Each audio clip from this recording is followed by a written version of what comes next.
Assalomu alaykum Yevrokrol muxlislari. Mana xudo xolasa kech bo'lishiga qaramasdan vodiydan, ya'ni Qo'qondan Qo'qon mini krol fermasining a'zolari kirib kelishgan.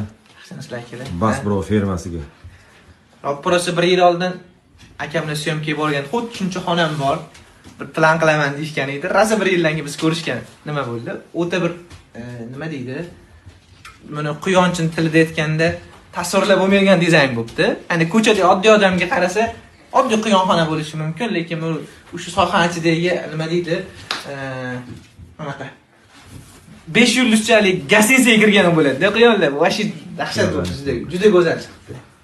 Xudo xolasa keyingi kelishingizga yana Tailanddan yana zo'r quyonlar kelyapti. Xudo xolasa o'shalarni ko'rasiz. Inshaalloh. Mana bu yoqda Basbro fermasi quyonlari ko'payish davom etyapti.